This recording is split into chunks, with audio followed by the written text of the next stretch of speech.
నమస్తే, welcome to mirror TV plus. Right, ప్రస్తుతం మనతో పాటు ఉన్నారు బీఆర్ఎస్ లీడర్ పుట్టా విష్ణువర్ధన్ రెడ్డి గారు. అయితే నిన్న జరిగినటువంటి సభలో సీఎం రేవంత్ రెడ్డి మాట్లాడినటువంటి మాటల్లో ఆయన చెప్పకనే చెప్పారా లేకపోతే నిజంగా చెప్పారో తెలియట్లేదు, కానీ సీఎం అనే అనుకోవచ్చా లేకపోతే ఎమ్మెల్యేనో అనుకోవచ్చో మనకు తెలియదు. డైరెక్ట్గా తిరుపతి రెడ్డిని ఒక పొజిషన్కి అయితే ఆయన కట్టబెట్టడం జరిగింది. నా తర్వాత ఆయననే కొడంగల్కి ఎమ్మెల్యే అన్నట్టు ఆయన మాట్లాడడం జరిగింది. అసలు తెలంగాణలో కుటుంబ పాలన తెలుసుకునే ప్రయత్నం చేద్దాం, డిస్కషన్ చేద్దాం. మనతో పాటు ఉన్నారు పుట్టా విష్ణువర్ధన్ రెడ్డి గారు. నమస్తే సార్. నమస్తే అండి. ఎలా ఉన్నారు? గుడ్.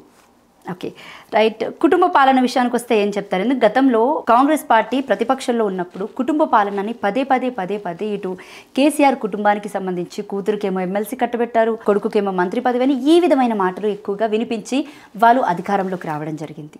అండ్ ఈ రోజు చూస్తుంటే ఇక్కడ కాంగ్రెస్ పార్టీ వైఖరి చూస్తుంటే, ప్రభుత్వం వైఖరి కంప్లీట్గా కుటుంబ పాలన ఇక్కడే కనబడుతుంది. అంటే ఉత్తమ్ కుమార్ రెడ్డి ఫ్యామిలీ విషయానికి వస్తే వైఫ్ అండ్ హస్బెండ్ ఇద్దరు, ఆమె ఎమ్మెల్యే, ఈయన మినిస్టర్. అండ్ కోమటిరెడ్డి బ్రదర్స్ విషయానికి వస్తే ఈయన మినిస్టర్, తమ్ముడేమో చూస్తే ఎమ్మెల్యే. అండ్ ఇటు అంటే ఈ విధమైన కుటుంబ పాలన ఇక్కడ ఎక్కువగా కనపడుతుంది. అలాగే నిన్న స్టేజ్ మీద సీఎం రేవంత్ రెడ్డి చేసినటువంటి వ్యాఖ్యలు, ఏ పదవి లేకపోయినా ప్రజలకు సేవ చేయడం తప్ప అన్నట్టు క్వశ్చన్ మార్క్ వేశాడు. అసలు ప్రజలకు సేవ చేయడం నిజంగా తప్పు కాదు, కానీ ఏ పదవి లేకుండా సేవ చేయడం ఏంటి? తిరుపతి రెడ్డిని అంటే ఏ విధంగా చూడాలి? బేసిక్గా కాంగ్రెస్ పార్టీ కుటుంబ పాలన గురించి మాట్లాడడం హాస్యాస్పదం. ఎందుకంటే వాళ్ళ పార్టీ చరిత్ర మీరు ఏఐసిసిలో చూస్తే, ఇన్ఫ్యాక్ట్ మనకి భారతదేశానికి స్వాతంత్రం రాకముందే మహాత్మా గాంధీ గారు ఆనాడే the last will and testament volume 98లో వారు చనిపోకముందు వారు ఏమన్నారంటే, the Congress AICC All India Congress Committee has outlived its use, it needs to be disbanded అన్నారు. అంటే ఎందుకు? ఏదైతే లక్ష్యంతో భారతదేశానికి స్వాతంత్రం ఇవ్వాలని చెప్పి ఆ ఉద్దేశంతో కాంగ్రెస్ పార్టీ ఒక పొలిటికల్గా మనం ఏర్పాటు చేసుకున్నాము, స్వాతంత్రం వచ్చింది కాబట్టి ఇది అవసరం లేదు అని చెప్పి వాళ్ళు 1948 జనవరిలో మహాత్మా గాంధీ గారు చనిపోకముందు వారు చెప్పిన మాట అది. కానీ ఏం జరిగింది? అందరు చూసినట్టే భారతదేశానికి స్వాతంత్రం వచ్చినాక మొట్టమొదటి ప్రైమ్ మినిస్టర్ జవహర్లాల్ నెహ్రూ గారు, వారి తర్వాత వారి కూతురు ఇందిరాగాంధీ గారు ప్రధానమంత్రి, ఆ తర్వాత వారి కొడుకు రాజీవ్ గాంధీ గారు ప్రధానమంత్రి, ఆ తర్వాత వారి భార్య సోనియా గాంధీ గారు UPA chairperson de facto prime minister, ఆ తర్వాత వారి కొడుకు మళ్ళీ రాహుల్ గాంధీ గారు ఈరోజు లీడర్ ఆఫ్ అపోజిషన్ పార్లమెంట్, తర్వాత వారి చెల్లె ఈరోజు వయనాడ్ నుంచి మళ్ళీ లోక్సభ ఎంపీ. అంటే దాదాపు 4-5 జనరేషన్స్ నుంచి కాంగ్రెస్ పార్టీ వాళ్ళు ఆ పార్టీని కానీ వాళ్ళు నడిపించేది కానీ మొత్తం రాజకీయాలలో ఉన్నారు కదా, వాళ్ళ పార్టీలో వండుకుంటూ వేరే పార్టీలను విమర్శించడం హాస్యాస్పదం. సరే, జాతీయ స్థాయిలో వదిలేయండి, ఇక్కడ లోకల్గా చూడండి. యాజ్ ఆఫ్ టుడే మనం మాట్లాడుకుంటుంటే ఉత్తమ్ కుమార్ రెడ్డి గారు, పద్మావతి గారు మంత్రి, MLA, husband wife, Komatireddy Venkatreddy గారు, కోమటిరెడ్డి రాజగోపాల్ రెడ్డి గారు బ్రదర్స్, మినిస్టరు, ఈయన ఎమ్మెల్యే. ఇంకో పక్క జానారెడ్డి గారు ఇద్దరు కొడుకులు, ఒకళ్ళు ఎమ్మెల్యే ఒకళ్ళు ఎంపీ. ఇటుపక్క గడ్డం వివేక్ గారు ఎమ్మెల్యే, వారి సుపుత్రుడు పెద్దపల్లి ఎంపీ, వారి సోదరుడు మొన్న బెల్లంపల్లి నుంచి కంటెస్ట్ చేసిండు ఇంకో సోదరుడు గడ్డం వినోద్ గారు. సో కుటుంబ పాలన ఎవరిని అంటున్నారు కాంగ్రెస్ పార్టీ నాయకులు? నంబర్ 1, వాళ్ళకి ఫస్ట్ అనే అర్హత లేదు. రెండవది, కేసీఆర్ గారి కుటుంబాన్ని విమర్శించే ముందు వారు పరిశీలన చేసుకోవాలి. కేసీఆర్ గారి కుటుంబం ఉద్యమం నుంచి వచ్చింది, ఏదో నామినేటెడ్ పోస్ట్ తీసుకోను ఎమ్మెల్యేలు మంత్రులు కాలేదు. వాళ్ళు స్వచ్ఛందంగా ఉన్న వాళ్ళ కెరియర్ని వాళ్ళ ప్రాస్పెక్ట్స్ని పక్కన పెట్టి తెలంగాణ రావాలి అనే ఏకైక గోల్తోని ఉద్యమంలోకి వచ్చి కేసులు వేయించుకొని జైల్లోకి పోయి దెబ్బలు తిని ప్రజల్లో ఉండి ప్రజల్లోకి పోయి మ్యాండేట్ తీసుకొని ఎమ్మెల్యేలుగా గెలిచి వాళ్ళు మంత్రులైనారు. కేసీఆర్ గారు అయితే 6-7 సార్లు మా ఎమ్మెల్యేగా గెలిచినారు, 2 పర్యాయాలు ఎంపీగా చేసినారు, డిప్యూటీ స్పీకర్గా చేసినారు, కేంద్ర మంత్రిగా చేసినారు. తెలంగాణ ఉద్యమ సారథిగా 14 సంవత్సరాలు నిరంతరాయంగా కొట్లాడి సావు నోట్ల తలకాయ పెట్టి వారు ముఖ్యమంత్రి అయినారు సాధించినందుకు తెలంగాణని. కేటీఆర్ గారు లక్షల్లో జీతం వచ్చే ఉద్యోగం వదులుకొని 2004లోనే తెలంగాణ కోసం వచ్చి కేసీఆర్ గారితో పాటు ఉద్యమంలో చేరి దెబ్బలు తిని కేసులు ఎదుర్కొని జైలుకు పోయి వచ్చి వారు మళ్ళీ ఎన్నికల్లోకి పోయి సిరిసిల్ల నుంచి 5 సార్లు కన్సిక్యూటివ్గా బ్రేక్ లేకుండా 5 సార్లు మళ్ళీ ప్రజలు కోరుకొని ఎన్నికలలో ఓటేస్తే కేటీఆర్ గారు ఎమ్మెల్యే అయినారు, మంత్రి అయినారు. హరీష్ రావు గారు వారు కూడా 7-8 సార్లు ఎమ్మెల్యేగా కంటిన్యూస్గా గెలిచి ఆ పదవికి వాళ్ళు అర్హులు. అంటే ప్రజల్లో నుంచి వచ్చిన వాళ్ళు వీరు. ఆన్ ద కాంట్రరీ ఈరోజు రేవంత్ రెడ్డి గారు మాట్లాడిన మాటలు, అనుమల తిరుపతి రెడ్డి గారు ఏ పదవి లేకపోయినా ఇక్కడ మాకు అంటే కొడంగల్ నియోజకవర్గానికి సంబంధించి ఎమ్మెల్యేగా వ్యవహరిస్తారు అని ఓపెన్గా చెప్పినారు కదా, చెప్పకనే చెప్పినారు ఈయన ఎమ్మెల్యే అని. మేమనేది ఏంటిదంటే ఓటేసింది ఈయనకి, ప్రజలకు సేవ చేయడం తప్ప అనే కోణంలో కూడా మాట్లాడారు ఆయన. ప్రజలకు సేవ చేయమనండి, ఎవడొద్దు అంటున్నాడు? అయితే ప్రజలకు సేవ చేసినంత మాత్రాన నీకు ప్రోటోకాల్, నీకు పోలీస్ బందోబస్తు, నీకు ప్రభుత్వ కార్యక్రమాలల్లో ముందు ఒక పోలీస్ వెహికల్, వెనుకొక పోలీస్ వెహికల్, నువ్వు ఆ కలెక్టరేట్ ఆఫీస్కి పోతే కలెక్టర్ వచ్చి బయటకు వచ్చి నీకు స్వాగతం పలికి లోపల తీసుకుపోవడాలు, నువ్వు ఏదైనా ప్రభుత్వ కార్యక్రమానికి పోతే, స్కూల్కి పోతే అక్కడ చిన్నపిల్లల్ని మండు టెండల్లో చెప్పులు లేకుండా కాళ్ళకి బయట నిలబెట్టించి వీళ్ళ మీద పూల వర్షాలు చేయించుకోవడాలు, ఇవన్నీ ఏంటివి? ఈ ప్రోటోకాల్ వాడుకోవడం ఏంటిది? ప్రజలకు సేవ చేయాల్సుకుంటే చేసుకో, నువ్వు స్టేజ్ మీద ఉండాల్సిన అవసరం ఏముంది? ఈ ప్రభుత్వ ఏదైతే ప్రోటోకాల్ ఏదైతే ఎమ్మెల్యేలకు మంత్రులకు ఉంటుందో అది అనాధికారికంగా మీకెట్లా వర్తిస్తుంది? కలెక్టర్లు మీకు వచ్చి స్వాగతం ఎట్లా పలుకుతున్నారు? మీరెవరు? అసలు లగచర్లలో ఘటన జరిగినప్పుడు రేవంత్ రెడ్డి గారి సోదరుడు తిరుపతి రెడ్డి గారు వీరెవరు స్టేట్మెంట్ ఇవ్వడానికి? బరాబర్ ఇక్కడ ఫార్మా విలేజ్ వస్తుంది, ఎట్లా రాదు, ఎవరు అడ్డుకుంటారని చెప్పడానికి ఈయనకి ఏ అథారిటీతో మాట్లాడుతున్నాడు ఈయన? అక్కడ అర్థమవుతుంది కదా, అంటే ఎక్స్ట్రా కాన్స్టిట్యూషనల్ అథారిటీ. ఇప్పుడు ప్రజాస్వామ్యంలో ప్రజలు ఎవరికైతే ఓటేసి ఎన్నుకుంటారో వారు రిప్రజెంట్ చేయాలి. వారు కాకుండా నా సోదరుడు, నా బావమరిది, నా తమ్ముడు అని ఇంకెవరినో తీసుకొచ్చి పెడితే రేపు ఒక క్రిమినల్ని తీసుకొచ్చి పెడతాడు. ఒక ఎమ్మెల్యేగా గెలిచినటువంటి వ్యక్తి ఒక క్రిమినల్ బ్యాక్గ్రౌండ్ ఉండి ఒక మాఫియా అండర్ వరల్డ్ అతన్ని తీసుకొచ్చి పెట్టి నేను లేనప్పుడు ఈయన నా వదలు ఈయన చూసుకుంటాడు అంటే అది ప్రజలు యాక్సెప్ట్ చేసినట్ట? ప్రజలు ఆయనకు ఓటేలేదు కదా, నీకేసిరు, నీకుంటుందా బాధ్యత? ఎవరినో వెళ్ళాయనో మళ్ళీ అని తీసుకొచ్చి నువ్వు పెట్టి ఈయన ప్రజాసేవ చేస్తున్నాడు కాబట్టి నేను లేని సమయంలో ఈయననే నడిపిస్తాడు, నా ప్లేస్లో ఎమ్మెల్యే ఈయననే షాడో ముఖ్యమంత్రిగా వ్యవహరిస్తాడంటే రేపు నువ్వు దొంగనో లంగనో లుచ్చగానో తీసుకొచ్చి పెడితే వాడు చెప్పినట్టు ఆ నియోజకవర్గంలో పనులు జరగాలా అండి? అది కాదు కదా. ప్రజలు నీకు ఎందుకు వేసినారు? నీకు వ్యక్తిగతంగా నీ బ్యాక్గ్రౌండ్ ఏంది, నీ అఫిడవిట్లో నువ్వు పెట్టిన వివరాలు ఏంటివి, నువ్వు రేపు గెలిస్తే ప్రజలకు ఏ విధంగా అండగా ఉంటావు, ఏం చేయగలుగుతావు, ఇచ్చిన హామీలు నువ్వు ఎన్నికలకు ముందు వచ్చి గ్యారంటీలు అనౌన్స్ చేసింది నువ్వు, రేపు జవాబుదారీతనం నీకు ఉండాలి. వేరే మనిషిని పెడితే వాళ్ళని పోయి అడగలేరు కదా, వాళ్ళని పోయి అడిగితే వాళ్ళు తిడతారు, తంతారు కూడా వేరే వాళ్ళని అడిగితే. కాబట్టి మేము చెప్పేది అంటే అంత ఈజీగా ఆషామాషిగా ప్రజాస్వామ్యాన్ని హేళన చేస్తూ నేను లేకపోయినా మా సోదరుడు ఉన్నాడు చూసుకుంటాడని మాట్లాడడం చాలా బాధ. అది అంటే కరెక్ట్ కాదు ప్రజాస్వామ్యంలో. అది ప్రజలకు కూడా అర్థమైంది. ఇప్పుడు నేను చెప్పినట్టు వారెవరు కూడా అనండి, ఇప్పుడు రేవంత్ రెడ్డి గారి కుటుంబ సభ్యులు నేను చెప్పినట్టు కేసీఆర్ గారి కుటుంబంలాగా ఉద్యమంలోకి పోయి ప్రజల్లోకి పోయి ఎన్నికల్లో గెలిచి వచ్చిన వాళ్ళు కాదు. ఈయన తిరుపతి రెడ్డి గారు కానివ్వండి, ఇంకా కొండలరెడ్డి గారు కానివ్వండి, ఆయనకు కూడా గతంలో కూడా వీడియోస్ వచ్చినాయి. పోలీస్ వెహికల్స్, ప్రోటోకాలు, హంగామా అదంతా ఉంటుంది. అంతేకాకుండా కుటుంబ పాలన అని మాట్లాడుతున్నాడు కదా. మరి ఇదే ముఖ్యమంత్రి సొంత బావమరిదికి 2 కోట్లు టర్న్ ఓవర్ ఉన్న కంపెనీకి 2 కోట్లు ప్రాఫిట్ చేసి చూపించిన కంపెనీకి అమృత్ టెండర్లలో 1137 కోట్ల టెండర్ ఎట్లొచ్చిందండి సొంత బావమరిది కంపెనీకి? నీ సొంత సోదరుని కంపెనీ అమెరికాలో స్వచ్ఛ బయో, రేవంత్ రెడ్డి గారు అమెరికా పర్యటన ఎంఓయూలు చేసుకోవడానికి పెట్టుబడులు ఆకర్షించడానికి పోతున్నా అని చెప్పి అమెరికా పోయే కేవలం 10 రోజుల ముందు స్థాపించబడ్డ company Swachh Bio. Just 10 days before register చేసిన కంపెనీ. ఆ కంపెనీకి 1000 కోట్ల పెట్టుబడి పెడుతుందని చెప్పి ఎంఓయూ ఎట్లా చేసుకొని వచ్చిండు? సొంత సోదరుని కంపెనీ కాబట్టి. ఇక్కడ సొంత బావమరిది కంపెనీ కాబట్టి 2 కోట్ల కంపెనీకి 1100 కాంట్రాక్ట్లు ఇవ్వడం. లగచర్లలో కూడా మ్యాక్సిబియాన్ ఫార్మాతోని అల్లుడు రేవంత్ రెడ్డి గారు అల్లుడి కంపెనీతో ఉన్నటువంటి సత్సంబాలతోని మ్యాక్సిబియాన్ ఫార్మాతోని వాళ్ళకి అక్కడ భూములు కేటాయించడానికి ఫార్మా విలేజ్ అనే కాన్సెప్ట్ తీసుకొని అక్కడ రైతులను దాష్టికంగా వాళ్ళని కొట్టి వాళ్ళని శిక్షించి 40 రోజుల నుంచి వాళ్ళని జైల్లో పెట్టి ఇదంతా చేసింది వాళ్ళ కుటుంబం కోసమే కదా. అంటే లగచర్ల పదవులు కాకపోయినా డబ్బులు. బీఆర్ఎస్ పార్టీ ఇంత పెద్ద ఎత్తున ప్రచారం చేసినప్పటికీ, దాన్ని నేషనల్ వైజ్గా తీసుకెళ్లినప్పటికీ ఎందుకు కాంగ్రెస్ పార్టీ ఎక్కడ అంటే దీని మీద అసలు స్పందించలేదు? వాళ్ళు స్పందించలేదు కాబట్టి జాతీయ మానవ హక్కుల సంఘం స్పందించింది. National human rights commission has written అంటే బీఆర్ఎస్ పార్టీ తీసుకెళ్ళింది కాబట్టి, జాతీయ స్థాయిలో తీసుకెళ్ళింది కాబట్టి ఢిల్లీలో నేషనల్ హ్యూమన్ రైట్స్ కమిషన్ వాళ్ళు ఇక్కడ కలెక్టర్ని కానీ ఇక్కడ వీళ్ళకి కానీ సంజాయిషి ఇచ్చుకోండి, ఎందుకు జరిగింది ఘటన, వాళ్ళని ఎందుకు అరెస్ట్ చేయాల్సి వచ్చింది, జైలు ఎందుకు పెట్టాల్సి వచ్చిందని చెప్పి ఇప్పుడు అది స్టార్ట్ అయింది. అది ఎంక్వైరీ. ఇక్కడ కాంగ్రెస్ వాళ్ళు ఎందుకు మాట్లాడారంటే అక్కడ తప్పు జరిగింది కాబట్టి. అక్కడ దాడి చేసింది ఏదైతే జరిగిన ఈ సంఘటన గురించి ఎఫ్ఐఆర్లు చేసి పట్నం నరేందర్ రెడ్డి గారిని అరెస్ట్ చేసి వారు చెప్పని విషయాలు ఏదో చెప్పినట్టు రిమాండ్ డైరీలో రాసి ఏంటంటే కేవలం ఒక కక్షపూరితంగా ఒక రాజకీయ కక్ష సాధింపు చర్యలను వీళ్ళని ఇబ్బంది పెట్టాలి, నరేందర్ రెడ్డి గారిని ఇబ్బంది పెట్టాలి, తద్వారా మళ్ళీ నరేందర్ రెడ్డి గారికి కేటీఆర్ గారు ఏదో చెప్తేనే జయించిర్రు దాడి అనేది విధంగా కేటీఆర్ గారి మెడకు చుట్టాలి అనే ఒక కాన్స్పిరసీ కింద ఇదంతా జరిగింది అక్కడ. నిజంగా చూస్తే వాస్తవంగా వాళ్ళు పేద గిరిజనులు ఎన్నో ఇండ్ల నుంచి దశాబ్దాల నుంచి ఆ భూమిని నమ్ముకొని అరెకరము, పావు ఎకరము, 2 ఎకరాల్లో నమ్ముకొని వాళ్ళు బతుకుతున్నటువంటి గిరిజనులు. వారికి బయటి ప్రపంచంతో కానీ హైదరాబాద్తో కానీ అసలు పాపం వాళ్ళకి ఎటువంటి సంబంధం ఉండదు, వాళ్ళకి ఏమీ అవసరం కూడా ఉండదు. వాళ్ళ పాటికి వాళ్ళ కూరగాయలు పండించుకుంటారు, వాళ్ళ వ్యవసాయం చేసుకుంటారు, వాళ్ళు సుఖంగా ఉంటారు. అట్లాంటి వాళ్ళని ప్రభుత్వం మారినప్పటి నుంచి దాదాపు సంవత్సరం 14 నెలల నుంచి నీ గుండాలు వేయి బెదిరించి ఇస్తారా సస్తారా ఎట్లియరో చూస్తాం అని చెప్పి భయపెట్టించి బెదిరిస్తే వారికి ఉన్నదే అది అన్నప్పుడు వాళ్ళని అది గుంజుకుంటారు, వారి జీవనాధారం పోతుంది అన్నప్పుడు వాళ్ళు తిరగబడతారు, న్యాచురల్గా తిరగబడతారు. మీరు ఒకవేళ నిజంగా సదుద్దేశంతో ఆ భూములు తీసుకొని ఉద్యోగ కల్పన చేయాలి, ఆ కుటుంబాలని పైకి తీసుకురావాలనుకుంటే దానికి ఒక పద్ధతి ఉంది, ఒక ప్రాసెస్ ఉంది.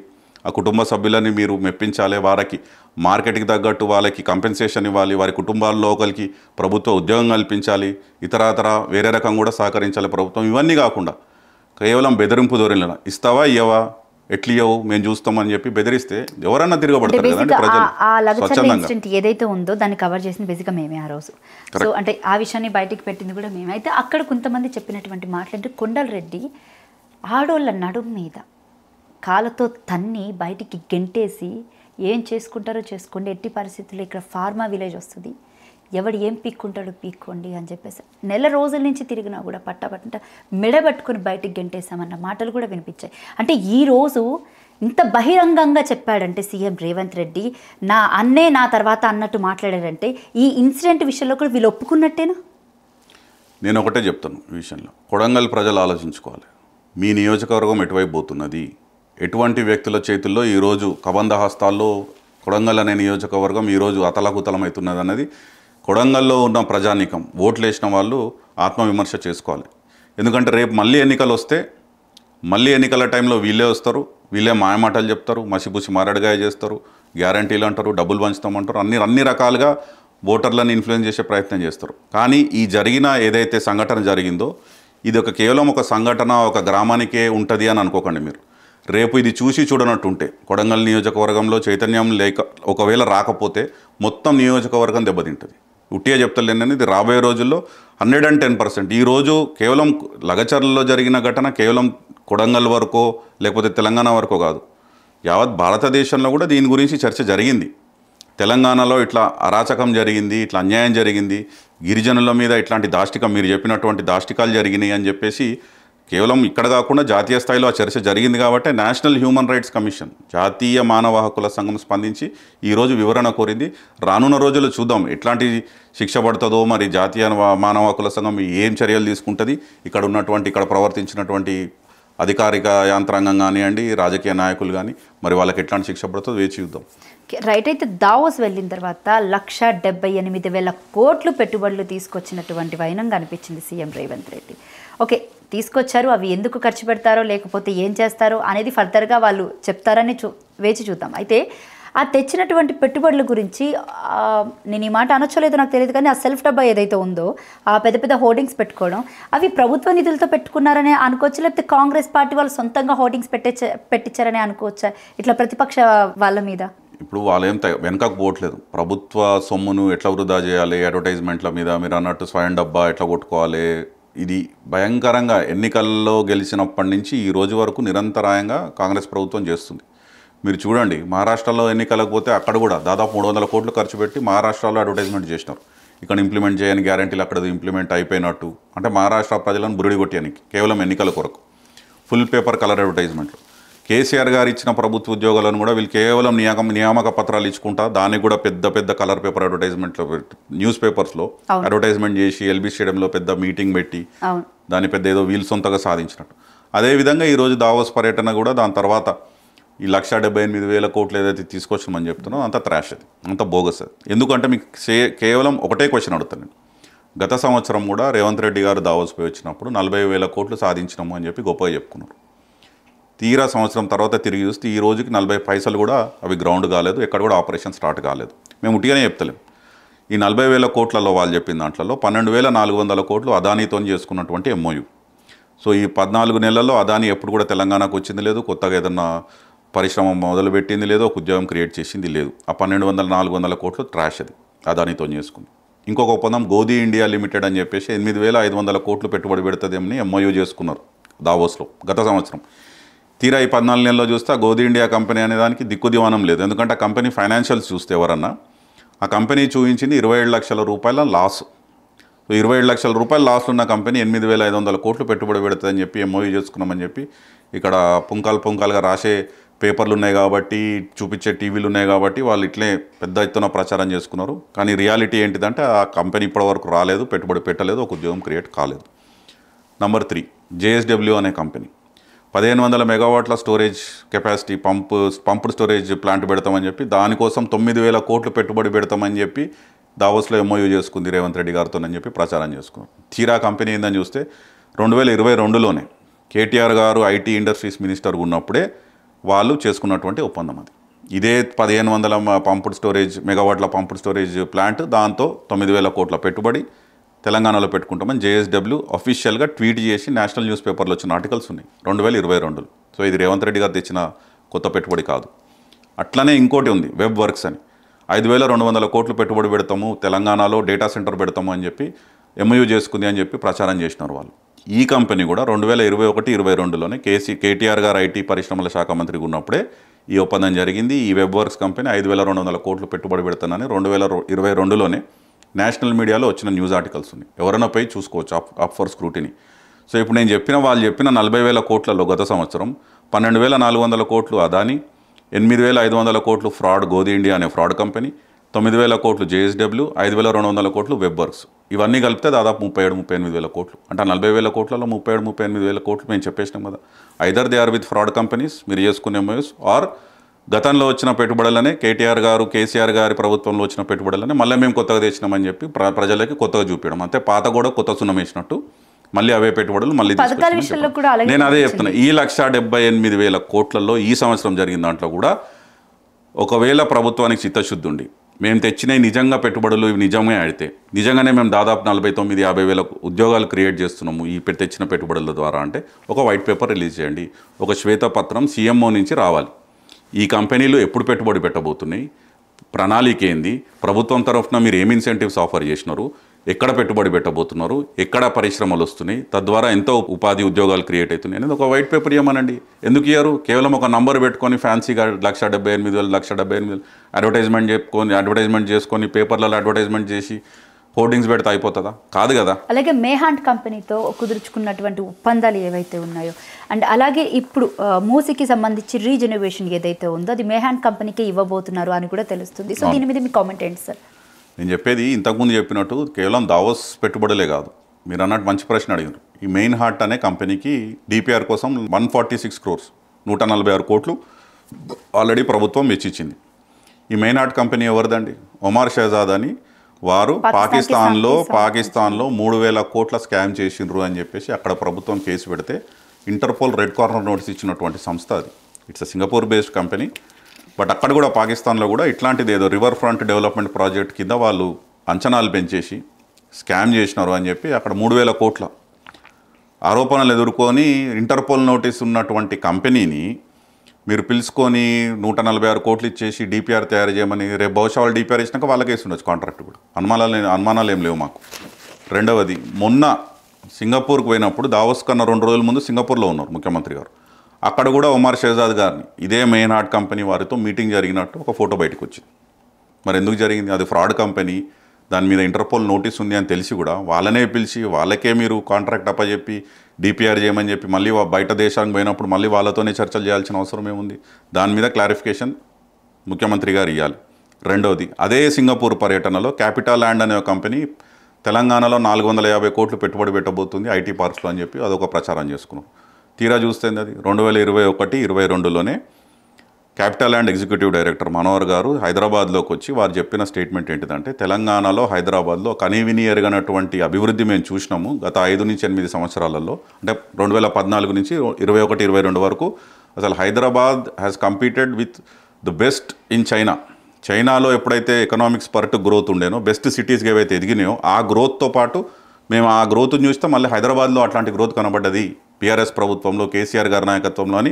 క్యాపిటల్ ల్యాండ్ ఎగ్జిక్యూటివ్ డైరెక్టర్ గారు స్పీచ్ ఓపెన్గా మాట్లాడినారు. కేటీఆర్ గారు పక్కన కూర్చున్నప్పుడు మాట్లాడి వారు చెప్పింది ఏంటిదంటే రాబోయే 2 సంవత్సరాలలో మేము 1,200 కోట్లు తెలంగాణలో హైదరాబాద్లో IT పార్క్స్ మీద ఖర్చు పెట్టబోతున్నాం, పెట్టుబడి పెట్టబోతున్నాం. దాని తర్వాత లాంగ్ టర్మ్ 5-7 సంవత్సరాలలో, రాబోయే 5-7 సంవత్సరాలలో ఇంకో 5,000 కోట్లు మేము హైదరాబాద్లో పెట్టుబడి పెడతాము IT పార్క్స్ కోసం అని చెప్పి వారు మాట్లాడింది. సో ఇది క్యాపిటల్ ల్యాండ్ అనే కంపెనీ 2021-22లోనే వారి బిజినెస్ ఎక్స్పాన్షన్ ప్లాన్, వారి గ్రోత్ ప్లాన్ని క్లియర్గా వారు రోడ్ మ్యాప్ చెప్పినారు. అందులో పార్ట్ ఆఫ్ దట్ ప్రాసెస్ ఇప్పుడు వారు 450 కోట్లు మళ్ళీ హైదరాబాద్లో పెడుతున్నారు. ఇలా రేవంత్ రెడ్డి గారు సాధించింది ఏంది, అందులో ఈయన ఘనత ఏముంది? కంపెనీ వారి బిజినెస్ ఎక్స్పాన్షన్ ప్లాన్లో భాగంగా వాళ్ళు చేసుకునే ప్లాన్ ఇది, పెట్టుబడి ఇది. అందులో రేవంత్ రెడ్డి గారు పోయి కలవగానే వారేం కొత్తగా అనౌన్స్ చేసింది కాదు, ఇది పాతదే. సో నేను చెప్పేది ఏంటిదంటే ఇదొకటి. మూసీ రెజ్యువినేషన్ అనేది అయితే మాట్లాడుతున్నారో మేము ముందు నుంచి ఒకటే చెప్తున్నాం, ఇది మూసీ బ్యూటిఫికేషన్ కాదు, మూసీ లూటిఫికేషన్ జరుగుతుంది. ఎందుకు మూసీ లూటిఫికేషన్ అంటున్నాము? బీఆర్ఎస్ ప్రభుత్వం చేపట్టినటువంటి ప్రాజెక్ట్ ఇది మూసీ బ్యూటిఫికేషన్ అనేది. ఏదైతే ప్రక్షాళన అంటున్నామో, బ్యూటిఫికేషన్ అంటున్నామో, ఎందుకంటే కేసీఆర్ గారి ప్రభుత్వం ఉన్నప్పుడే నాగోల్ దగ్గర దాదాపు 5 కిలోమీటర్ల పరిధిలో మీకు అక్కడ ఒక పైలట్ ప్రాజెక్టుగా ఒక 5 కిలోమీటర్లు అక్కడ పార్క్స్ కానీ, వాకింగ్ ట్రాక్స్ కానీ, ఓపెన్ ఎయిర్ జిమ్ కానివ్వండి, వాటర్ క్లీనింగ్ కానీ అన్నీ చేసినారు. ఎవరైనా పోయి చూడవచ్చు హైదరాబాద్లో నాగోల్ దగ్గర. అదొక పైలట్ ప్రాజెక్టుగా చేసి వాళ్ళు ఏమి అంచనా వేసినారంటే, మొత్తం మూసీ వాటర్ని మనం ఒకవేళ ప్రక్షాళన చేయాలి, ట్రీట్ చేయాలి అంటే దాదాపు 4,000 కోట్లు ఎస్టీపీ ట్రీట్మెంట్ అంటే సివేజ్ వాటర్ ట్రీట్మెంట్ ప్లాంట్ కొరకు అవుతుంది అని చెప్పి అవన్నీ శ్రీకారం చుట్టినారు. దాదాపు అవన్నీ కంప్లీట్ అయిపోయినాయి వాటర్ ట్రీట్మెంట్. రెండవది, మూసీకి గోదావరి నది నీళ్ళని తీసుకొచ్చి అనుసంధానం చేయాలి అని చెప్పేసి 1,100 కోట్లతోని ఆనాడు 2023 ఫిబ్రవరిలోనే క్యాబినెట్ నిర్ణయం జరిగింది. కేసీఆర్ గారి అధ్యక్షతన క్యాబినెట్ నిర్ణయం తీసేసుకున్నారు. గోదావరి నీళ్ళని మల్లన్న సాగర్ నుంచి, కొండపోచమ్మ సాగర్ నుంచి మూసీకి తీసుకొచ్చి అనుసంధానం చేయాలి, గోదావరి నీళ్ళని మూసీలో పారించాలి అని చెప్పి. సో గోదావరి నీళ్ళు మూసీలోకి వస్తాయి. మూసీలోకి హైదరాబాద్లో ఎక్కడైతే మురికి నీళ్ళు కలుస్తున్నాయో అవన్నీ మనం ఎస్టీపీల ద్వారా శుద్ధి చేసుకుంటున్నాం. వాటర్ క్లీన్ అయిపోతుంది. మూసీ పరివాహక ప్రాంతంలో చుట్టూ డెవలప్మెంట్ కానివ్వండి, పార్క్స్ కానివ్వండి, మూసీ మీద ఎలివేటెడ్ కారిడార్ దాదాపు 55 కిలోమీటర్లు ఇటు మంచిర్యాల వెస్ట్ నుంచి రైట్కి నాగోల్ అవతల ఈస్ట్ వరకు ఒక ఎలివేటెడ్ కారిడార్ ప్లాన్ చేసి ఎగ్జిట్ ఎంట్రీ ర్యాంప్స్ పెట్టి, అంటే ఒక డీటెయిల్డ్ ప్రాజెక్ట్ ఎట్లా చేయాలి, మూసీని శుద్ధి ఎట్లా చేయాలి, బ్యూటిఫికేషన్ ఎట్లా చేయాలి, రోడ్స్ ఎట్లా చేయాలి. అంతేకాకుండా మూసీకి అడ్డంగా 14 బ్రిడ్జులు, అక్రాస్ ద మూసీ బ్రిడ్జ్ ఒక 14 బ్రిడ్జులు కూడా ప్లాన్ చేసింది గత బీఆర్ఎస్ ప్రభుత్వం. ఇవన్నీ చేస్తేనే దాదాపు 16,000 కోట్లు అంచనా వచ్చింది. ఇక ఎక్కడైతే డిస్ప్లేస్మెంట్ అవుతుందో, ఇల్లులు పోయే వాళ్ళకి బహుశా ఆల్టర్నేటివ్ కల్పించాలి అనే దానికి అక్కడ ఇంకో 4-5 వేలు ఖర్చు అవుతుంది కోట్లు. టోటల్గా 20,000 కోట్లలో అయిపోయే ప్రాజెక్టు అని పూర్తి అంచనాతోని బీఆర్ఎస్ ప్రభుత్వం ఈ ప్రాజెక్ట్ స్టార్ట్ చేసింది. దురదృష్టం ప్రభుత్వం పోయింది. రేవంత్ రెడ్డి గారి ప్రభుత్వం రాగానే ఏం చెప్పింది? 1,50,000 ఫస్ట్ 50,000 కోట్లని ఆయనే అన్నాడు ముఖ్యమంత్రి. ఎందుకు అన్నాడు? 20,000 50,000 ఎందుకైందో ఎవరికి తెలియదు. తర్వాత జూపల్లి కృష్ణారావు గారు మధ్యలో 70,000 కోట్లని ఆయన అనౌన్స్ చేసినారు. 75,000 కోట్లని ఆయన అనౌన్స్ చేసినారు. మళ్ళీ తర్వాత రేవంత్ రెడ్డి గారు 1,50,000 కోట్లని వారే చెప్తున్నారు. ఇప్పటి వరకు కూడా అసలు మీకు 20,000 కోట్లలో అయిపోయే ప్రాజెక్ట్కి 1,50,000 కోట్లు ఎందుకు అవుతుంది అని ఎవరు అడిగినా ఇప్పటివరకు ఎక్కడి నుంచి జవాబు లేదు. అలాగే దీని మీద ఇప్పటికి ఒక డిపిఆర్ కూడా రెడీ చేయలేదు. ఏది లేదు. ఏది లేకుండానే అంటే మేమంతా చేసి పెట్టి ప్రణాళిక అంతా పెట్టి బ్యూటిఫికేషన్తో పాటు, ప్రక్షాళనతో పాటు, రోడ్స్తో పాటు, బ్రిడ్జెస్తో పాటు అంతా కలిపి 20,000 కోట్లు అయ్యేది. మీకు ఏకంగా దాదాపు 8-9 ఇంతలు ఎందుకు పెరిగిపోతుంది? 1,50,000 కోట్లకు ఎందుకు పెరిగింది అంటే ఇప్పటివరకు జవాబు లేదు. మరి ఏ రకంగా ముఖ్యమంత్రి గారు 1,50,000 కోట్లు అన్నారు? దాని వెనక మతలబ్ ఏంది?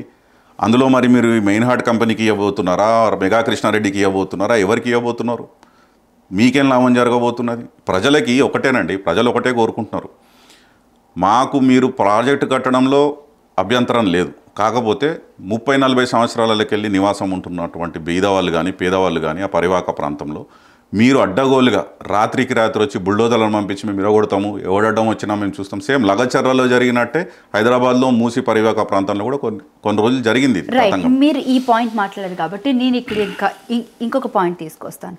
అక్కడ ఓల్డ్ సిటీ దగ్గర ఉన్న అటువంటి ఇల్లు ఏవైతే పిచ్చుకు మీద బ్రహ్మాస్త్రం వేసినట్టు పేదవాళ్ళ ఇల్లు కూలగొట్టారు. మరి ఇటు నార్సింగ్ నుంచి మంచిరేవలే ఈ చుట్టుపక్కలంతా కూడా హై రైజ్ అపార్ట్మెంట్స్ లేకపోతే హై క్లాస్ అపార్ట్మెంట్స్ ఫ్లాట్స్ అన్నీ ఉన్నాయి. మరి అవన్నీ కూడా అలాగే కూలగొట్టాలి కదా, ఎందుకంటే అవి ఇప్పటి వరకు మ్యాక్సిమం ఫ్లడ్ లెవెల్ అనేది డిసైడ్ చేయలేదు, ఎఫ్టీఎల్ అనేది డిసైడ్ చేయలేదు, బఫర్ జోన్ అనేది డిసైడ్ చేయలేదు, అలాగే రివర్ బెడ్ ఎక్కడుంది అనేది కూడా డిసైడ్ చేయలేదు. కానీ ఇవన్నీ డిసైడ్ చేయకుండా ఆ రోజు పేదవాళ్ళు ఇల్లు కూలగొట్టినప్పుడు ఇక్కడ ఈ చుట్టుపక్కల ఇల్లు ఏవైతే ఉన్నాయో అపార్ట్మెంట్స్ అన్ని హై క్లాస్ అపార్ట్మెంట్స్ వాళ్ళే ఎందుకు కూలగొట్టట్లేదు అంటారు? ఎందుకంటే రేవంత్ రెడ్డి గారి ప్రభుత్వంలో పేదోడికి ఒక న్యాయం, ఉన్నోడికి ఒక న్యాయం. సింపుల్. ఎవరిదో ఎందుకండి, ఆయన సొంత సోదరు ఉంది, అనుమల తిరుపతి రెడ్డి గారి ఇల్లే బఫర్ జోన్లో ఉంది, దుర్గం చెరువు ఎఫ్టీఎల్ బఫర్ జోన్లో ఉందని చెప్పేసి క్లియర్గా మార్కింగ్స్తో పాటు బయటపడ్డది అది. మరి ఫస్ట్ ఆయన తీరగొట్టాలి కదా ప్రభుత్వం. ఎందుకు ఇరగొట్టలేదు అంటే నీ సోదరుడు కాబట్టి వాళ్ళు ఇల్లు ఇరగొట్టు. అదే బీదోళ్ళది మాత్రం రాత్రికి రాత్రి వీకెండ్లల్లో శనివారాలు ఆదివారాల పొద్దున 7 గంటలకి ఇంటికి బుల్డోజర్లు తీసుకుపోయి వాళ్ళు ఇల్లు ఇరగొడితే ఆఖరికి నేను కాదు హైకోర్టు తీవ్రంగా అది పరిగణించి చివాట్లు పెట్టింది కదా హైడ్రా కమిషనర్ రంగనాథ్ గారికి. మీరు ఏ అధికారంతో అట్లా పోయి ఆదివారాలు శనివారాలు కోర్టులు లేని టైంలోకి పోయి మీరు ఇల్లు ఎట్లా కూలగొడతారు. ఇక్కడ అమీన్పూర్లో కూడా ఎంఆర్ఓని వాళ్ళని వీళ్ళని కోర్టు తీవ్రంగా విమర్శించింది. ఇది కరెక్ట్ పద్ధతి కాదు, మీరు పద్ధతి మార్చుకోకండి లేకపోతే బాగుండదు, కోర్టు సీరియస్గా ఏదన్నా మేము డెసిషన్ తీసుకోవాల్సి వస్తుందని చెప్పి హైకోర్టే ముట్టికాయలు వేసింది వీళ్ళకి హైడ్రాకి. మేము చెప్పేది అదే, ఇప్పుడు మీరు న్యాయం సమన్యాయం సమన్యాయం అందరికీ ఉండాలి అన్నప్పుడు పెద్దోడు చిన్నోడు అనేది ఉండొద్దు. మీది కేవలం చిన్నోళ్ళ మీద, నోరు లేని వాళ్ళ మీద, ఎవరికైతే బాధలు చెప్పుకోలేరో, ఎవరైతే ఆర్థికంగా బలంగా లేరో, ఎవరికైతే వెనకాల ఎటువంటి అండదండలు లేవో మీరు వాళ్ళని టార్గెట్ చేసి వాళ్ళ మీదకే. నేను అందుకే నా పిచ్చుకు మీద బ్రహ్మాస్త్రం కాదు, ముందు ఉన్నోడివి కూలగొడితే అప్పుడు పేదవాడు. మేము అదే చెప్పినాం. ఇప్పుడు మీకు హిమాయత్ సాగర్లో కానీ గండిపేట దగ్గర కానీ చుట్టుపక్కల పెద్ద పెద్ద వాళ్ళ కాంగ్రెస్ పార్టీలు ఉన్నది. ఇప్పుడు పట్నం మహేందర్ రెడ్డి గారిది FTL బఫర్ జోన్లోనే ఉన్నదని చెప్పి విజువల్స్ వచ్చినాయి సాటిలైట్ సోషల్ మీడియాలో. కరెక్ట్, రైట్, సోషల్ మీడియాలో వచ్చింది క్లియర్గా ఇమేజెస్ కనబడుతున్నాయి, ఆ గూగుల్ ఇమేజెస్ కనబడుతున్నాయి. మరి వారి మీదకి ఎందుకు పోతలేదు హైడ్రా? వివేక్ గారిది, గడ్డం వివేక్ గారిది, ఎమ్మెల్యే గారిది, వారిది కూడా బఫర్ జోన్లోనే ఉన్నదని చెప్పి వారిది వచ్చింది. మీ మంత్రివర్గ సహచరుడు పొంగులేటి శ్రీనివాసరెడ్డి గారిది కూడా ఫార్మ్ హౌస్ అదే FTL బఫర్ జోన్లోనే ఉన్నదని చెప్పి మీడియా కథనాలు వచ్చినాయి, ఇమేజెస్ వచ్చినాయి, సోషల్ మీడియాలో గూగుల్ మ్యాప్స్ వచ్చినాయి. మరి వాళ్ళకి అసలు కనీసం నోటీసులన్నా పోయినాయా? బుల్డోజర్లు బోర్డు పక్కన పెట్టండి, వాళ్ళకి అట్లీస్ట్ నోటీసులన్నా సర్వ్ అయినాయా? మాకు తెలిసి బహుశా కాలేదు. అంటే అక్కడ సెలెక్టివ్ జస్టిస్ అనేది కరెక్ట్ కాదు. మీకు అంత చిత్తశుద్ధి ఉంటే ఫస్ట్ అవి కొట్టండి, వాళ్ళవి కొట్టాక అప్పుడు ఆలోచిద్దాం వేరే చిన్న వాళ్ళ మీదకి పోవాలా పోవద్దా అనేది. రైట్. అయితే ఈ రైతు భరోసా విషయానికి వస్తే ఏం చెప్తారు? రాత్రికి మెసేజ్లు వస్తాయి అని చెప్పేసి నిన్న పెద్ద పెద్ద నీటిముట్టు మాటలు చెప్పారు మన సీఎం రేవంత్ రెడ్డి గారు.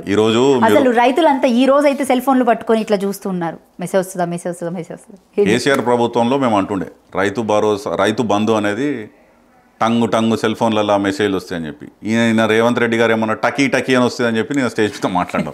రేపు ఈరోజు జనవరి 26 కాబట్టి బ్యాంకుల సెలవు కాబట్టి రాత్రి 12 తర్వాత అందరికీ రేపు పడిపోతుంది అని చెప్పడం. అదే స్పీచ్లో ఆఖరికి 15 నిమిషాల తర్వాత మార్చి 31 తారీఖు వరకు పడతాయి అన్నారు. అంటే కేవలం 15 నిమిషాల్లోనే జనవరి 27 నుంచి మార్చి 31కి వెళ్ళిపోయింది. నంబర్ 1. నంబర్ 2, ఈరోజు కేటీఆర్ గారు కూడా ప్రసంగించినారు, తెలంగాణ భవన్లో విద్యార్థులను ఉద్దేశించి ప్రసంగించినప్పుడు వారు కూడా ఈ టాపిక్ గురించి చెప్పినారు. ఈయనేదో అపరిచితుడి సినిమాలో రాము లెక్క 2 క్యారెక్టర్లు కనబడుతున్నాయి ముఖ్యమంత్రికి. 10 నిమిషాల ముందు రాము లెక్క ఉన్నాడు, 15 నిమిషాల తర్వాత రెమో లెక్క మాట్లాడుతున్నాడు. అసలు ఏం మాట్లాడుతున్నాడు, ఎందుకు మాట్లాడుతున్నాడు అని ఆయనకే అర్థమవుతలేదు, గందరగోళ పరిస్థితి ఉన్నది. సరే, జోక్స్ అపార్ట్, నేను చెప్పేది ఏంటిదంటే 2023 డిసెంబర్లో ఎన్నికలకు పోకముందు ఇదే రేవంత్ రెడ్డి కూర్చొని ఏం చెప్పినాడు, ఈరోజు మీరు కేసీఆర్కి ఓటేస్తే మీకు కేవలం 10,000 రైతు బందే వస్తుంది. ఒక్క నెల తర్వాత ఒకవేళ కాంగ్రెస్కి ఓటేసి గెలిపిస్తే డిసెంబర్ 9 నాడే, డిసెంబర్ 9, 2023 నాడే 15,000 ఇస్తాము అని చెప్పి ఓపెన్గా చెప్పినటువంటి వ్యక్తి రేవంత్ రెడ్డి గారు. 14 నెలల తర్వాత 14 నెలల్లో ఎవరికి ఇవ్వలేదు. వానాకాలం పోయింది, యాసంగి పోయింది, మొత్తం పోయింది. గత సంవత్సరం మొత్తం పోయింది. గత సంవత్సరం కూడా కేవలం పార్లమెంట్ ఎన్నికలకు ముందు అది గత కేసీఆర్ ప్రభుత్వం ఏదైతే 7,000 కోట్లు రైతు బంధు ఇవ్వాలి అని పక్కన పెట్టుకున్న డబ్బులు అది ఆపెట్టి ఆ టైంలో కాంట్రాక్టర్లకు ఇచ్చుకొని ప్రభుత్వంలోకి వచ్చినాక కేవలం పార్లమెంట్ ఎన్నికలకు ముందు అరకొరగా అది కూడా సగం మందికి ఇచ్చి సగం మందికి ఇవ్వక అది కూడా కేసీఆర్ గారు ఆనాడు ఇచ్చే 10,000 లెక్కనే 5,000 ఇచ్చారు ఎకరానికి. తర్వాత మొత్తం పోయిన వానాకాలం అయితే రాలేదు. అంతకుముందు జరిగిందంట కూడా కేసీఆర్ గారు ఏదైతే 7,000 కోట్లు పక్కన పెట్టినారో అవే డబ్బులు ఇచ్చినారు. అందులో 2,500 కట్ చేసినారు ప్రతి రైతుకి ప్రతి ఎకరానికి. ఇట్లా చూస్తే ఈరోజు రేవంత్ రెడ్డి గారు పంటకి 6,000 ఇస్తా అంటున్నారు కదా, 6,000 కాదు, నువ్వు ఫస్ట్ బాకీ పడ్డ 17,500 రూపాయలు ప్రతి ఎకరానికి ప్రతి రైతుకి ఫస్ట్ నువ్వు అదే ఖాతాల్లో ఫస్ట్ నీ బాకీ అది. గత సంవత్సరం నువ్వు వేయనందుకు, నువ్వు ఇచ్చి నమ్మించి మోసం చేసినందుకు రైతులను నువ్వు 17,500 రూపాయలు ప్రతి ఎకరానికి ప్రతి రైతుకు ఫస్ట్ ఇయ్యి. దాని తర్వాత ఇప్పుడు ఏదైతే ఇస్తా అంటున్నావో ఈ 12,000 అయితే 6,000 రూపాయలు ప్రతి ఎకరం ఇస్తా అంటున్నావు, అది నంబర్ 1. నంబర్ 2, ఇంకోటి ఏం మాట్లాడాడండి రేవంత్ రెడ్డి ఎన్నికలకు ముందు, కేవలం కేసీఆర్ గారు 10,000 బిచ్చం ఇస్తున్నాడు రైతు బంధు, కాంగ్రెస్ ప్రభుత్వం వస్తే 15,000 ఇస్తాము రైతు బంధు అన్నారు. మరి ఎక్కడ పోయిందా 15,000? ఇప్పుడు ఆ 15 పోయి 12 ఎందుకైంది? ఆ 12 కూడా కేవలం ఇప్పుడు అంటున్నారు మరి వ్యవసాయ యోగ్యమైన భూమి రబీ సీజన్ అది ఎవరు డిసైడ్ అయిపోయిన తర్వాత చేస్తున్నాడు? ఇచ్చేటట్టు కనపడుతుంది రైతు భరోసా. ఇది కేవలం మాకు తెలిసి లోకల్ బాడీ ఎన్నికలకు పోయే ముందు చేసే డ్రామాలాగా కనిపిస్తుంది. ఇది రేపటి సర్పంచ్ ఎలక్షన్స్, రేపు సర్పంచ్ ఎలక్షన్స్ అయిపోయాక మొత్తానికి ఎగబెడతారనే డౌట్ కాదు, మాకైతే పూర్తి నమ్మకం ఉంది. ఈ స్కీమ్నే ఎగబెట్టి ఓట్లు దండుకున్నాక స్కీమ్నే ఎగబెట్టే సూచనలు అయితే కనబడుతున్నాయి. ఎందుకంటే కేసీఆర్ 10,000 ఇచ్చేది బిచ్చం, నేను 15,000 ఇస్తున్నా అన్నాడు. కేసీఆర్ 2 పంటలకు ఎందుకు ఇస్తున్నాడు? అతి తెలివి చూపిస్తున్నాడా? 3 పంటలకు ఎందుకు ఇస్తలేడు? మేమైతే మరి మీరు ఇవ్వండి 3 పంటలకు ఎవడొద్దు అంటుండు? అన్ని విధాలుగా విమర్శించి వీళ్ళు చెప్తే మాటలు నమ్మరని చెప్పి మీదికెళ్ళి రాహుల్ గాంధీని తీసుకొచ్చి వరంగల్ డిక్లరేషన్ అని చెప్పేసి అక్కడ ఒక పెద్ద మీటింగ్ పెట్టి అక్కడ రాహుల్ గాంధీతో మాట్లాడించి, అంటే ఎంత పచ్చి మోసం చేసిరు అంటే ఈ 6 గ్యారంటీలు, 420 హామీలు, డిక్లరేషన్లు, మేనిఫెస్టోల పేరిట ప్రజలను పెద్ద ఎత్తున అంటే ఒక కన్ఫ్యూజన్, ఒక అయోమయాన్ని క్రియేట్ చేసి ఏదో జరుగుతుంది కాంగ్రెస్ వస్తే అసలు అంటే అరచేతిలో వైకుంఠం చూపించినారు ప్రజలకి. పాపం ప్రజలు కూడా, ప్రజల్ని ఎప్పుడు చెప్తుంటాం, ప్రజలు మంచివారు, తెలంగాణ ప్రజలు. ఈ గ్రామీణ ప్రాంతంలో ఏం జరిగిందంటే కేసీఆర్ బాగా చేసినాడు, బాగా ఇస్తున్నాడు, వీళ్ళేదో అంతకన్నా ఎక్కువ ఇస్తామంటున్నారు కదా, ఒకసారి ఏ చూద్దాం ఇస్తాడో లేదో అని ఏదో కొంతమంది ఒక 2% ఆఫ్ ది పాపులేషన్ ఎక్స్పెక్ట్ చేసి అటువైపు చూసింది. అది ఈరోజు అర్థమైపోయింది. చారిత్రాత్మక తప్పు జరిగిపోయింది, అన్యాయం జరిగిపోయింది. ఇప్పుడు మొన్న కోమటిరెడ్డి రాజగోపాల్ రెడ్డి గారే స్టేజ్ మీద అంటున్నారు, ఊర్లలోకి పోతే కేసీఆర్ ప్రభుత్వం బాగుండే కదా, కేసీఆర్ పాలన బాగుండే కదా, మాకు అట్లీస్ట్ రైతు బంధు వచ్చేది, టైంకి నీళ్ళు వచ్చేది, కరెంట్ వచ్చేది, పద్ధతి ఉండేది. ఇప్పుడు ఎక్కడ ఏమొస్తుంది, ఎక్కడ పోలేదు, దరఖాస్తులు ఏంది, కథ ఏంది, గందరగోళం ఏందని చెప్పి కాంగ్రెస్ పార్టీ ఎమ్మెల్యేలే బాహాటంగా ఓపెన్గా స్టేజ్ మీదే చెప్తున్నారు. అప్పటికి ఇప్పటికి డిఫరెన్స్. సో మేము చెప్పేది ఏంటంటే రైతు భరోసాకు సంబంధించి ఈ 12,000 రూపాయలే కాకుండా 17,500 రూపాయలు కూడా ప్రతి ఎకరానికి ప్రతి రైతుకి నువ్వు బాకీ పడ్డావు, అది ఇవ్వాలి. ఈ 12,000 రూపాయలు కూడా ఈ సంవత్సరం ఇస్తా అంటున్నావు. పంటకి పెట్టుబడి సాయం కింద ఇవ్వాలి. అదేదో పంట వేసేసి అయిపోయి మొత్తము పంట పండినాక వచ్చి ఇప్పుడు ఏదో ఎన్నికలకు ముందు ఇచ్చేసి 4 ఓట్లు దండుకొని బయటికి పోదామనే విషయం మేము వదిలిపెట్టేది లేదు. 100% ఏదైతే పర్పస్ ఈజ్ రైతుకి సహాయం, పెట్టుబడి పెట్టడానికి, అది కావాలి. కానీ అంత అయిపోయినాక వచ్చి ఇస్తామంటే ఒప్పుకునేది లేదు. ప్లస్ ఇస్తా అన్నది కూడా ఎవరికైతే అర్హులు ఉన్నారో, నిజంగా వ్యవసాయ భూములు ఉన్నాయో ప్రతి ఒక్కరికి రావాలి. మళ్ళీ అందులో కోతలు పెడతాము, కటింగులు పెడతాము, నీ భూమి వ్యవసాయానికి యోగం లేదు, అది ఎవడు డిసైడ్ చేసిండు, ఎవడు గ్రౌండ్లోకి వచ్చి సర్వే చేసిండు, ఎవడు వెరిఫై చేసిండు, ఎవడు డాక్యుమెంట్ రాసిండు, మీరు ఎట్లా డిసైడ్ చేస్తారు ఎవరికి ఇవ్వాలి ఎవరికి ఇవ్వద్దు అని? ఎక్కడ ఏ ప్రాసెస్ జరగలేదు, గైడ్లైన్స్ క్లియర్గా లేవు, పెద్ద కన్ఫ్యూజన్ ఉంది. చాలామంది రైతులు పొద్దున్న నుంచి ఫోన్లు పట్టుకొని కూర్చోరంట, మెసేజ్ వస్తుందా రాదా అని. ఇవాళ వరకు అయితే నేనైతే ఎవరికి వచ్చిందని అయితే ఇప్పటివరకు వినలేదు, ఎక్కడ సోషల్ మీడియాలో కూడా చూడలేదు. సో ఒకవేళ వచ్చినా కానీ నేను చెప్పేది ఏంటిదంటే ఇది కేవలం సర్పంచ్ ఎన్నికల కోసం తీసుకొచ్చిన డ్రామా లెక్కనే అనిపిస్తుంది. ఎన్నికల తర్వాత ఈ స్కీమ్ ఉండదు అని అయితే నాకు అనిపిస్తుంది. రైట్. అయితే నిన్న జరిగినటువంటి సభలోని సీఎం రేవంత్ రెడ్డి చేసినటువంటి కామెంట్స్ కొన్ని, ఆడవాళ్ళు ఎంతో హ్యాపీగా ఉన్నారు అని చెప్పేసి అని ఒక కామెంట్ చేయడం జరిగింది. దాని కింద సోషల్ మీడియాలో కొన్ని వీడియోస్ కూడా బాగా వైరల్ అయ్యాయి. అంటే నిజంగానే ఆయన ఆడవాళ్ళకి పెద్దపీట వేశారా సార్? అంటే ప్రతిపక్షంగా ఉన్నారని మాత్రం చెప్పకండి, యాజ్ అ కామన్ మ్యాన్గా చెప్పండి. ఏ విషయంలో చేసినారు? ఇప్పుడు ఆడవాళ్ళకి సంతోషంగా ఉన్నారు, ఇప్పుడు వాళ్ళే చెప్పినారు మహిళలను కోటీశ్వరులను చేస్తాము అని చెప్పి. కోటీశ్వరులను చేసుడు పక్కన పెట్టండి, మీరు మీ 6 గ్యారంటీలల్లో మీరు ఇచ్చిన మహాలక్ష్మి గ్యారంటీలో మొట్టమొదటి హామీ మహిళలకు 2,500 రూపాయలు ప్రతి నెలకు ఇస్తామని చెప్పినారు. నమ్మినరు, ప్రజలు నమ్మినరు, మహిళలు నమ్మినరు. అడ్రస్ కాదు అసలు, దాని గురించి ఎవడు మాట్లాడతలేడు. అసలు గ్యారంటీ లేనట్టు, అది వాళ్ళు ఇయ్యనట్టు దాని గురించి ఎవడు మాట్లాడతలేడు. అతిగతి లేదు. 1,67,00,000 మహిళలు ఉన్నారు. 18 సంవత్సరాలు నిండిన మహిళలు తెలంగాణలో 1,67,00,000 మంది. అందరికీ నువ్వు ఈ రోజుకి 30,000 రూపాయలు బాకీ పడ్డావు. నేను ఇంతకుముందు రైతులకు ఏదైతే 17,500 రూపాయలు బాకీ పడ్డాడు రేవంత్ రెడ్డి అని చెప్పినో, మహిళలకు కూడా ప్రతి నెల 2,500 అంటే గడిచిన 14 నెలల్లో సంవత్సరంలో నువ్వు 30,000 రూపాయలు ఆల్రెడీ బాకీ పడ్డావు. నువ్వు ఇచ్చిన గ్యారంటీ డిసెంబర్ 9, 2023 నుంచి ఈ రోజు వరకు ప్రతి మహిళకు 1,67,00,000 మంది మహిళలకు 30,000 రూపాయలు ఇయ్యి, అప్పుడు మాట్లాడదాం. ఎందుకంటే నువ్వు నమ్మించి మోసం చేసినావు. డబ్బులే కాదు, కళ్యాణ లక్ష్మితో పాటు తులం బంగారం ఇస్తామన్నారు. దాని గురించి ఎవడు మాట్లాడతలేడు. తులం బంగారం ఎవరికి వచ్చిందో ఎవరికి రాలేదు, అసలు తులం బంగారం కాదు, ఆ ఇచ్చే కళ్యాణ లక్ష్మి చెక్కులు కూడా కరెక్ట్గా ఇస్తలేరని కంప్లైంట్స్ వస్తున్నాయి కింద గ్రౌండ్లో. చెల్లట్లేదు అంటున్నారు. ముఖ్యమంత్రి ఇచ్చిన చెక్కులు కూడా చెల్లట్లేదని అంటున్నారు. మరి ఏం జరుగుతుంది ఏంది? తులం బంగారం దేవుడు ఎరుగు. కేసీఆర్ ప్రభుత్వంలో సాఫీగా వచ్చిన చెక్కులు కూడా ఇప్పుడు రావట్లేదు. ఇంకొక హామీ ఇచ్చినారు, కాలేజీలకు పోయే అమ్మాయిలకు స్కూటీలు ఇస్తామన్నారు. మరి కాలేజీలు అయిపోయి సంవత్సరం అంటే 2 బ్యాచ్లు ఆల్రెడీ గ్రాడ్యుయేట్ అయిపోయినారు అమ్మాయిలు. మరి స్కూటీలు ఎక్కడ పోయినాయి? ఒకరికన్నా ఒక స్కూటీ అని ఇచ్చిర్రా? కాబట్టి ఎన్నికలకు ముందు అడ్డగోలుగా ఏది పడితే చెప్పి వీళ్ళు చెప్తే నమ్మరని చెప్పేసి నేను ఇంతకుముందు చెప్పినట్టు రాహుల్ గాంధీని తీసుకొచ్చి వరంగల్ డిక్లరేషన్ పేరిట రైతులకి ఒక డిక్లరేషన్, బీసీ డిక్లరేషన్ అని చెప్పి కామారెడ్డిలో అక్కడ సిద్ధరామయ్య గారిని తీసుకొచ్చి అక్కడ ఒక డిక్లరేషన్, యువజన డిక్లరేషను, విద్యార్థి డిక్లరేషన్ అని చెప్పి ప్రియాంక గాంధీ గారిని తీసుకొచ్చి ఇక్కడ హైదరాబాద్లో అదొక డిక్లరేషన్. అంటే మీరు మోసం చేయని వర్గం ఏది ఉన్నది ఈ డిక్లరేషన్ల పేరిట? ఢిల్లీ నాయకులను తీసుకొచ్చి ఇక్కడ ప్రచారం చేయించి, ఎస్సీ ఎస్టీ డిక్లరేషన్ అని చేవెళ్లలో మల్లికార్జున ఖర్గే గారిని తీసుకొచ్చి ఇక్కడ ఒక సభ పెట్టించి డిక్లరేషన్. ఈ డిక్లరేషన్ లేనిది, ఈ గ్యారంటీ లేనిది, 420 హామీలు ఏంది, ఈ మేనిఫెస్టో ఏంది, అసలు మీరు ఏమేమి చెప్పుకుంటూ పోయినారు, ఎవరికి ఏమి హామీలు ఇచ్చారన్నది కూడా వాళ్ళకి తెలియదు. మర్చిపోయినారు వాళ్ళు, అన్ని ఇచ్చుకుంటూ పోయినారు ఎలక్షన్స్ ముందు. కాబట్టి మేము అదే చెప్తున్నాం, మీరు హామీలు ఏవైతే అమలు చేస్తామని 100 రోజుల్లో అన్నారో 100 రోజులు కాదు, ఇంకో 2 రోజులు అయితే జనవరి 30వ తారీఖు నాడు 420 రోజులు అవుతాయి.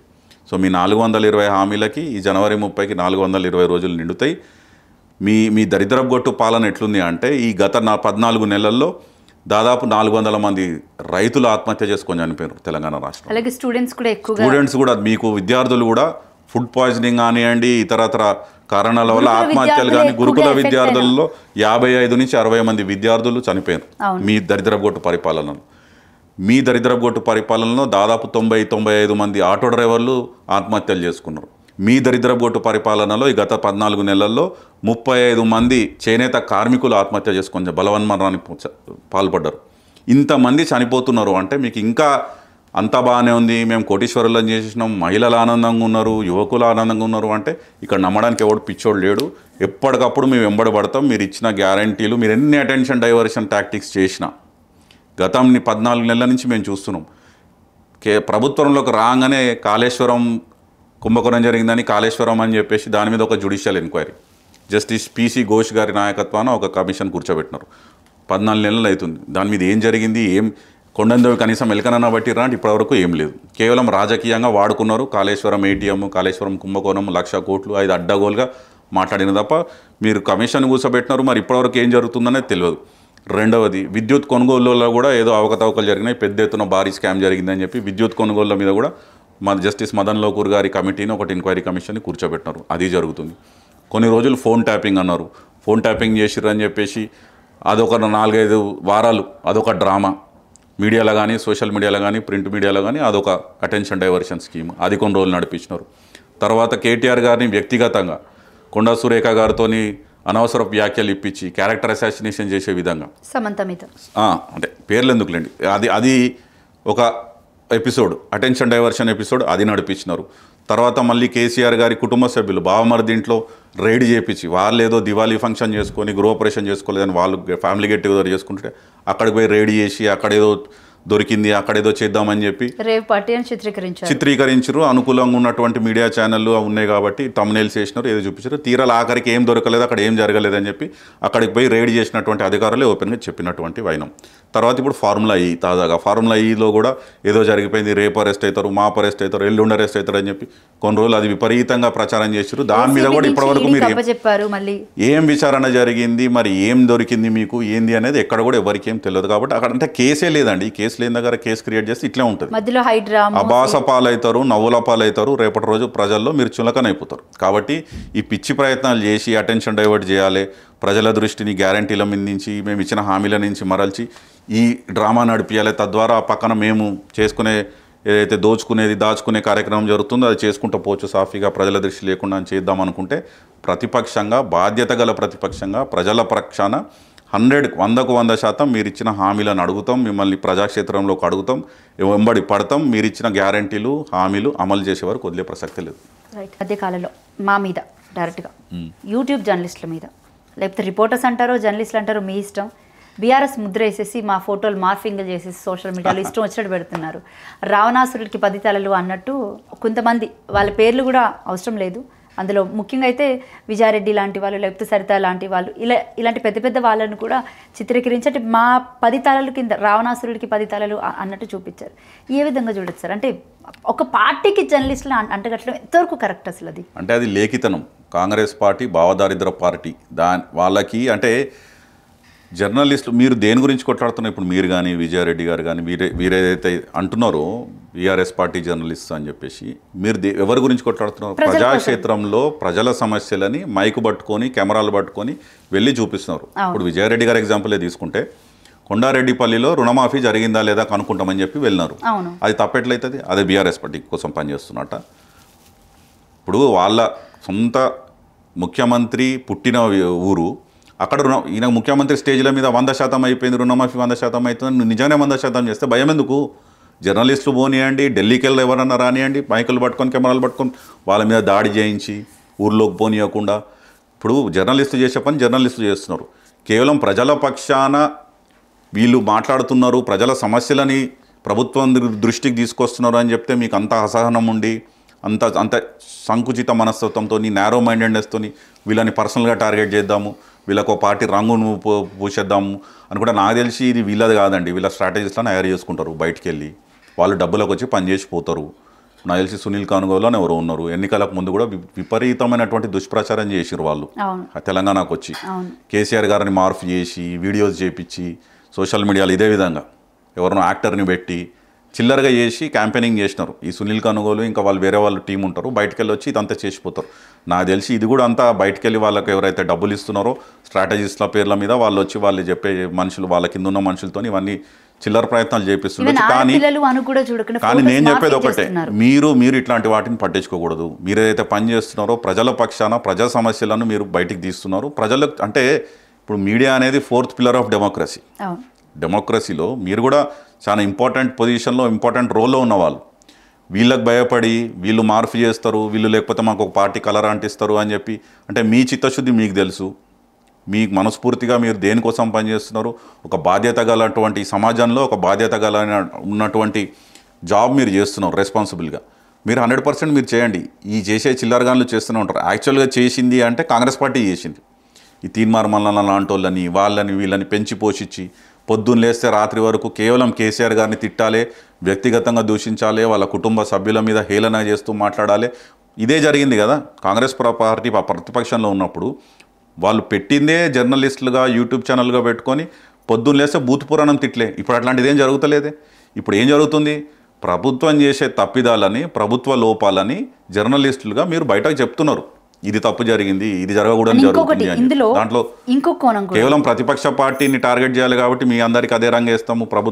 అందరూ ప్రభుత్వానికి జేజేలు కొట్టాలి, ప్రభుత్వం ఏం చేసినా చప్పట్లు కొట్టాలి, ఎవరు విమర్శించినా వారి ఇంకా బీఆర్ఎస్ పార్టీ కలర్ పూసుకున్నారు. ప్రజల తరపున సమస్యలు కానివ్వండి, లేకపోతే ఏదైతే ప్రశ్నిస్తున్నారో వాళ్ళందరినీ పింకీస్ కింద చిత్రీకరించి వేసేస్తున్నారు. ఎవరైతే ఈ పార్టీకి, కాంగ్రెస్ పార్టీకి అనుకూలంగా మాట్లాడిన వాళ్ళు, ప్రభుత్వానికి అనుకూలంగా మాట్లాడిన నిక్కార్సైన జర్నలిస్టుల కింద బయట ప్రచారం చేస్తున్నారు. అసలు అది కరెక్ట్ అయిన పద్ధతే కాదన్న అన్నట్టు కనబడుతుంది. అంటే మమ్మల్ని ఒక అర్బన్ నక్సలైట్స్ లాగా, ఒక టెర్రరిస్ట్ లాగా చిత్రీకరిస్తున్నారు. నేను చెప్పేది అదే. ఇప్పుడు ప్రభుత్వానికి అనుకూలంగా ఎట్లుంటారండి అందరు, నాకు అర్థం కాదు. ప్రజాక్షేత్రంలో, ప్రజాస్వామ్యంలో నువ్వు చేసే నిర్ణయాలు, నీ పరిపాలన, నీ అడ్మినిస్ట్రేషన్, నీ గవర్నెన్స్లో తప్పిదాలు ఉంటే, పొరపాట్లు ఉంటే 100% మీడియా పరంగా 4th పిల్లర్ ఆఫ్ డెమోక్రసీ కాపాడాల్సినటువంటి పెద్ద బాధ్యత ఉంది కాబట్టి డెఫినెట్గా ప్రశ్నిస్తారు.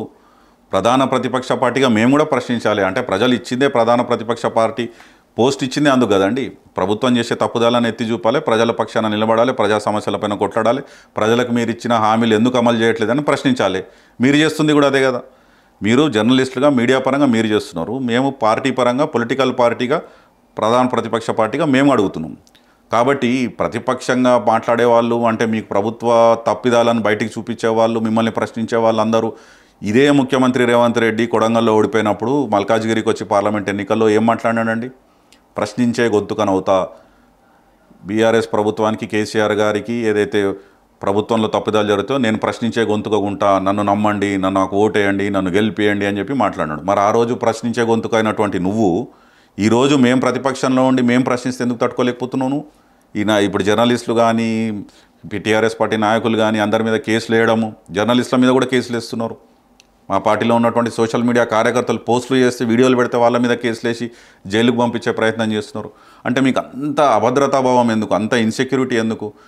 పాజిటివ్గా తీసుకోండి, జర్నలిస్టులు ఇచ్చే ఫీడ్బ్యాక్ తీసుకోండి, మీకే మంచిది కదా.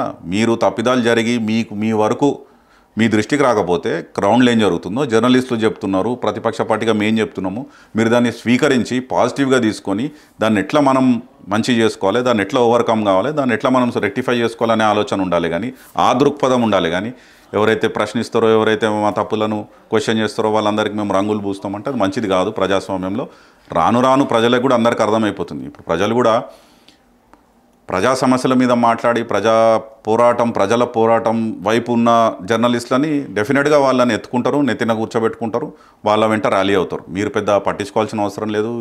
ఈ పెయిడ్ కాంగ్రెస్ స్ట్రాటజిస్ట్ వచ్చి ఏదో క్యారెక్టర్ అసాసినేషన్ చేస్తాము, లేకపోతే కించపరిచేటట్టు పోస్టులు పెడతాము, వీడియోస్ చేస్తాము, మార్పు చేస్తామంటే మీరు డెఫినెట్గా న్యాయపరంగా ఒకవేళ కేసులు ఫైల్ చేసి వస్తే కేసులు ఫైల్ చేయండి. ఎందుకంటే వాళ్ళు మార్పు చేసినప్పుడు మీ అనుమతి లేకుండా మీ ఫోటోలు మీ ఫేసెస్ పెట్టి వారు ఇష్టం వచ్చినట్టు మార్పులు చేసి అడ్డగోలుగా ఇష్టం వచ్చినట్టు రాస్తే డెఫినెట్గా మీరు న్యాయపరంగా మీరు కోర్టులకు వెళ్ళండి, న్యాయం కోసం మీరు కేసులు పెట్టండి, యూ ఫైట్ ఇట్ అవుట్, తప్పేం లేదు అందులో. Right sir, thank you so much sir, మీ విలువైన సమయాన్ని మాకు కేటాయించినందుకు. Thank you. ఇది బీఆర్ఎస్ లీడర్ పుట్టా విష్ణువర్ధన్ రెడ్డితో ప్రత్యేక ఇంటర్వ్యూ. మరొక ఇంటర్వ్యూతో మళ్ళీ కలుద్దాం. Thank you.